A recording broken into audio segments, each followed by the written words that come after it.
everyone! Today, we are here at Burawan Leyte to look a business owner and interview them as well. But before that, let us introduce ourselves first. I'm Ivan Di Manzano. I'm Rotlyn Opleda. I'm Rocamaya Gamon. I'm Abada Kanini. And we are the students from BS Stream 117. And now, we are ready and thrilled to do our task. Let's go!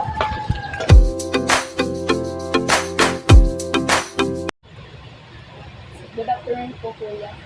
So, pwede po kami mag-conducting interview today, right? Introduce yourself.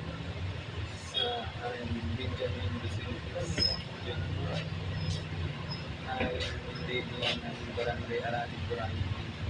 And your age po. And my age is 37 years old. So, first question. What is the name of your business? Ako gusto. So, in what year did your business start? Year 2000.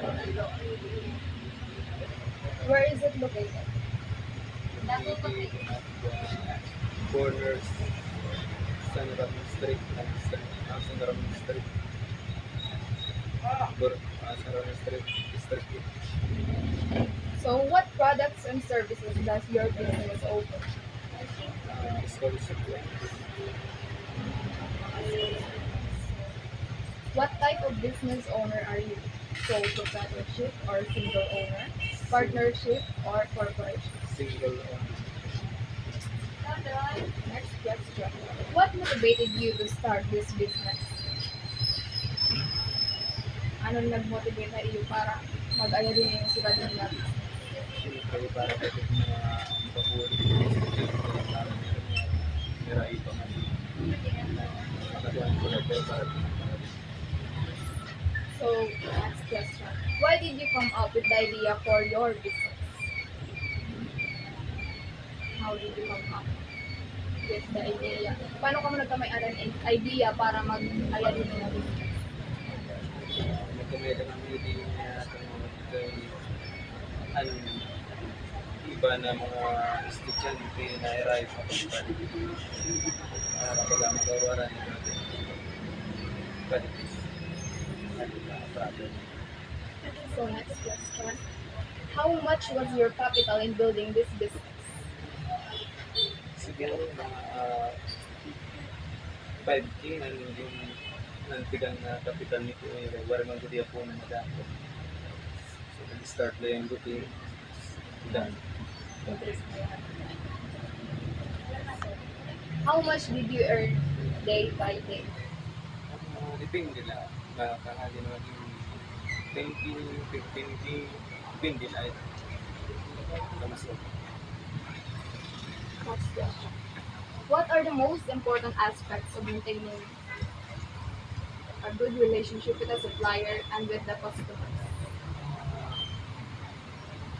Siyempre, pag taga dito, makabay na kung gusto mo. Very difficult to maramdaman. What are the main challenges you face when starting your business? Pagtitingnan mo yung kapital, tapos ikaw na request din para magaling ka panang mga gusto mo. So, how did you overcome these challenges? Like, kung ini nga lugar, naging kuan ba yan? Naging maupay ba yan? Nag-best ko para iyo nga makatuan dahil yung mga. What advice would you give to the people who is starting or planning to make their own business? Nag-isip na nag-planner pag negosyo, dapat kaplaniran mo kahit alagaan nila para mamintin nila So that's all, Kuya. Sir, thank you for good cooperation.